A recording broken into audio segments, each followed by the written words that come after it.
Sagisag sa gisag ng festival na ating ginugunita. Nasalubong ang kultura ng Esperanza na walang kabantay, dulangan, malubok, at teduray, mga bandilang rumaragasa,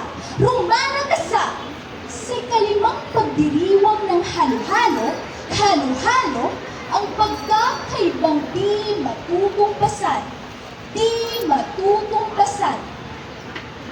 Sa gitnang timpla, halo-halo ang matatagpuan, isang simbolo ng pagkakaisa, nagbibigay kahulugan. Nangungunang Esperanza, makabagong Esperanza. Yan ang ating slogan, sa bayan ng yugtong tumutula, patungo sa kaunlaran at kasaganaan.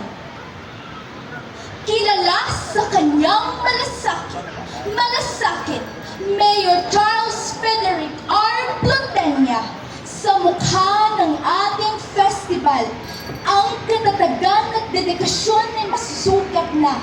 Ang kinang ng Halo-Halo Festival sa kanyang pamumuno't pagpapala, katapatan sa komunidad, sa kanyang mga mata ay malinaw na. Esperanza, ang kapital na halo-halo ng Pilipinas. Sa logo isinasaad ang di matatawarang pagdiriwang ng ating kultura. Ang dakilang tagumpay ni Mayor Junjun Plotenya, nariyan sa replika, larawan ng ating munisipalidad, nagpapatunay ng ating makabuluhang adhikain.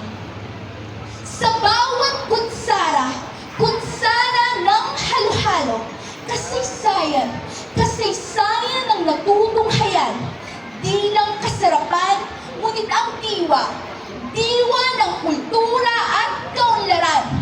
Tuluyan nang umabot sa rurong ang festival ng halo-halo, salamin ng ating pagkakakilanlan, mapagmahal, masikhay, at taos-puso. Pamanang halo-halo, ang lasang tradisyon sa Esperanza. Contestant from Notre Dame of Ducay.